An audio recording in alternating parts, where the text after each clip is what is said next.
original Ghostrunner came out in October of 2020, and to join a specific subgenre of video games I like to call die repeatedly until you figure shit out. To me it landed perfectly in the middle between Celeste and Hotline Miami, both in terms of death count and challenge. Celeste will give you over 1,000 deaths, all of which are deserved, and Hotline Miami has off-screen shotgun snipers, but you die only hundreds of times. With Ghostrunner, your average level will probably consist of 1 or 2 dozens of deaths, and only 7 of them will be complete bullshit. In a percentage sense, it means that bullshit is happening at a higher rate, but in practicality you'll glaze through levels with engaging but never frustrating level of challenge, with short sections of movement areas in between arenas. They serve as a breather in between the fights and are something to do while getting exposition dumps over voice calls, as the majority of the game's story takes place during those sections. It seemed like I had only blinked when I saw the announcement for the second game, and when I blinked again, here it was, overpriced and looking more like a DLC than a new entry. But I still bought it because I remembered enjoying an actual DLC for the first game.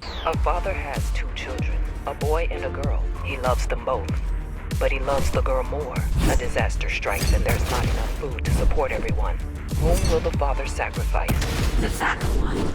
Of course. Which I highly recommend even if you finished both base games, as gameplay tweaks in that one still make it stand out. But you see, that's the thing. I can also say that to someone who only played Ghostrunner 2 and thinks that, just like with most sequels, it's an expansion and enhancement of the original. But to anyone who played the original, it's clearly not. Ghostrunner 2 is different than Ghostrunner 1, but which one is better and why? Let's start with story.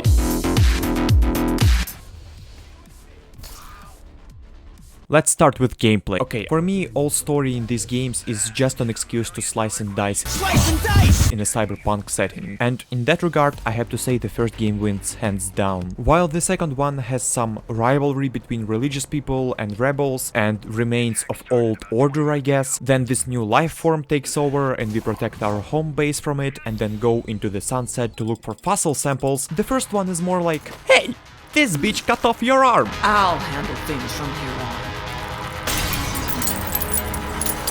How about you cut off her head? And also help some rebels along the way while fighting evil AI in your head. Speaking of which, while the second game has a bigger cast, more voice calls, some chemistry between the team members and dialogue options, the first game has the Whisperer, and his voice is careful now. Awesome for an evil AI. Slow down. This one is different. How? One way to find out. Besides, having only Zoe to talk to creates a deeper connection between Ghostrunner and her. You're the last Ghostrunner. I'm the last climber. The Keymaster killed our people. We both chose to fight. I didn't get to choose. Sure you did. Everyone does. One way or the other. While in the second game, I couldn't care less about everyone in my crew. Even Zoe from the first game doesn't have any cool introduction or relationship with Ghostrunner. Although I have to point out that at the end, Ghostrunner straight up leaves the whole crew, so you know what, maybe it was all intentional. In Ghostrunner, you climb up one tower, so setting of each level is obviously similar, but it is quite surprising how distinct they managed to make areas look within their limitations. Whereas in the second game, we go from one tower to another tower, to the hub room, to the wasteland,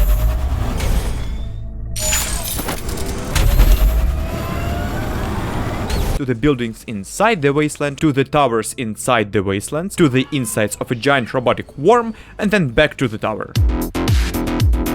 What is the most satisfying thing you can do in LEGO Star Wars?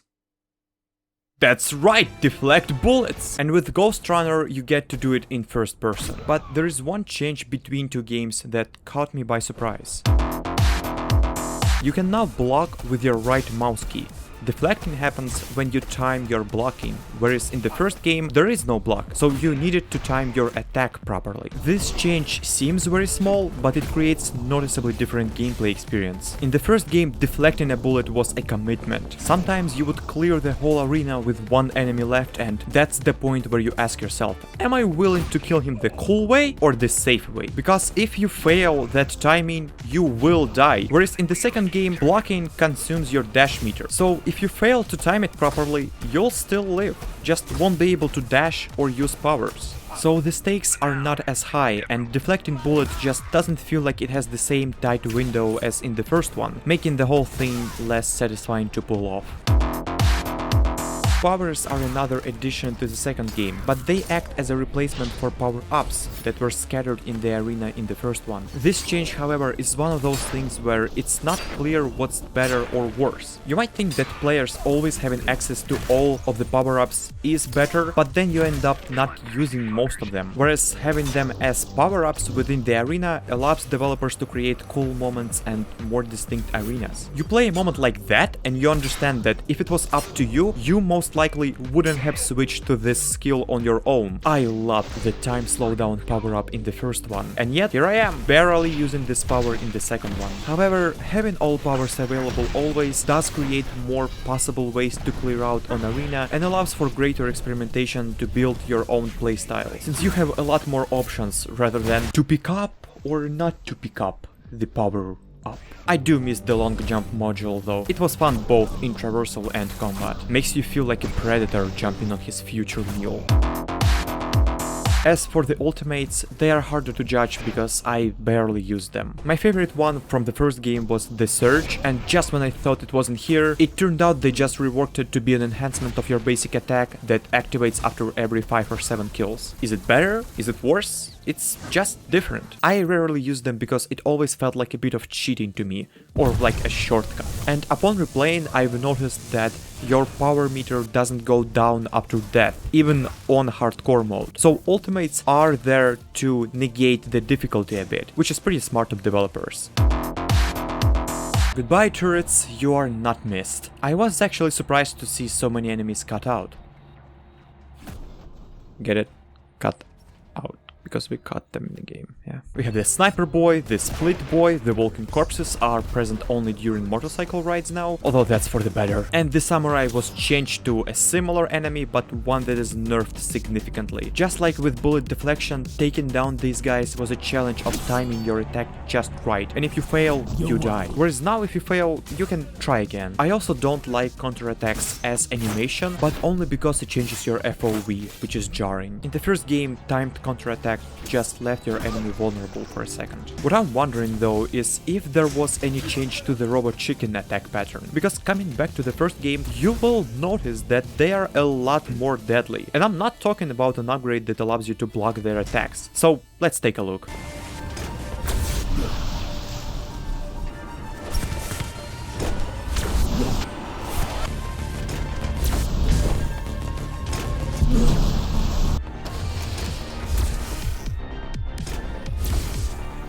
Oh yeah, they were! Pretty much everything about them was nerfed. The attack speed, the attack range, the charge speed. They can't aim low enough, so if you crouch you're safe. Hell, if you're standing you're safe. Wow, just wow. I like the idea of cyberspace in the first game better, because we are hacking things, so these sections being puzzles makes sense. At one point Jack complains about puzzles to the Whisper and he's like, yo man, it's fireballs, they are meant to be confusing. I like that as an idea, but they're not actually that confusing to the player, and replaying these sections is tedious. In the second game, all cyber levels have the same gameplay as regular levels, so they are either platforming sections or arenas, just with an occasional twist, like a double jump or enemies located on moving platforms or a teleport. They also look cooler. You would think that having more gameplay variation by making cyber levels be puzzle sections is better, but in actuality it disrupts the flow of the game. Speaking of which, as mentioned, second game has the hub world. You can stare at your collection of swords, talk with NPCs, and who cares? It's good that hardcore mode skips all these sections, and in regular mode you only visit the hub like 3 or 4 times. I mention it because the existence of it, along with the structure of the Pillars of Creation level, coupled with the game's ending, seem to suggest an interesting direction for the sequel. It seems like they are toying around with making the game open world for the next installment. Even speed challenges this time are not a separate mode, but incorporated into levels, which I'm not a fan of. Makes the level take long longer and break spacing. They are also pretty much mandatory, as they give you upgrade slots if you succeed. I would much rather have them in a separate mode the way the first game did it. I really liked the bike though, and the level inside a robotic worm is a great idea. I also have a soft spot for any time there is a vehicle in the game that allows you to drive on walls. I mean, what other game has that? Trackmania Canyon? Well, that's getting shut down. Oh no, wait, that's The Crew. Actually, both of them are Ubisoft, so it's only a matter of time. Comparing it to the first game feels weird, as in some things first game feels better than the second one, but then I remember Tetris as an upgrade system and T-posing corpses, so the second one wins, I guess. What also makes it weird to compare the two is the fact that depending on the abilities you choose to stick with, your experience might be completely different. For example, I've talked about deflection, but it's an optional skill, so some might never even use it. Well, why then even bother comparing the two, you might ask?